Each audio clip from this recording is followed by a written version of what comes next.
Hey, this is a book, Spoon. It is by Amy Krauss Rosenthal, and the illustrations are by Scott Magoon. This is Spoon. This is Spoon's family. On Sundays, Spoon goes to visit his Aunt Silver. He has to be on his very best behavior there. She's very fancy and proper. Goodbye, darling. Ta-ta. At bedtime, Spoon likes to hear the story about his adventurous great-grandmother who fell in love with a dish and ran off to a distant land.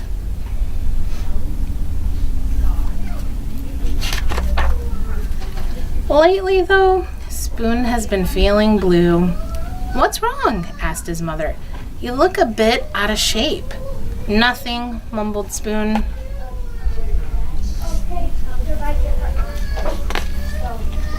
"It's just that, I don't know, all my friends have it so much better than me. Like Knife. Knife is so lucky. He gets to cut. He gets to spread. I never get to cut or spread." "Yes, Knife is pretty spiffy that way, isn't he?"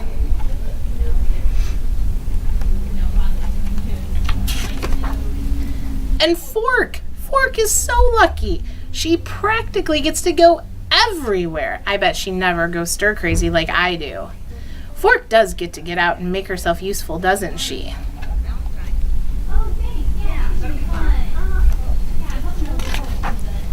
"And Chopsticks. They're so lucky. Everyone thinks they're really cool and exotic. No one thinks I'm cool or exotic. Those Chopsticks are something else, aren't they?"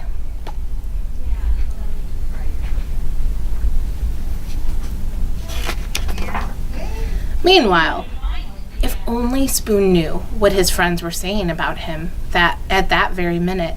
"Spoon is so lucky," said Knife. "He's so fun and easygoing. Everyone's so serious with me.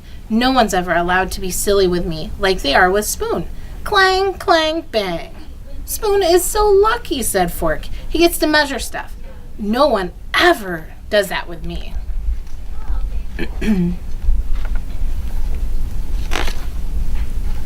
"Spoon is so lucky," said Chopsticks. "He can go places by himself. We could never function apart."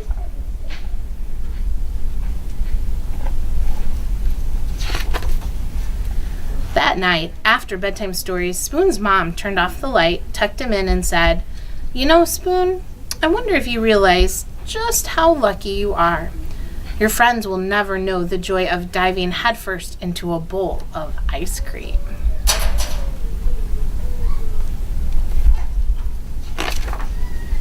"They'll never know what it feels like to clink against the side of a cereal bowl.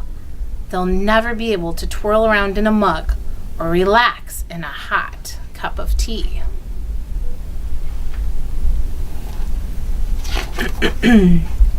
Spoon hadn't thought of it that way before. He lay in bed awake for a long time. His mind was racing. He felt so alive. There was only one thing to do. "I can't sleep. Come snuggle.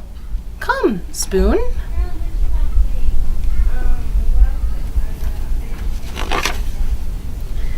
And so he did.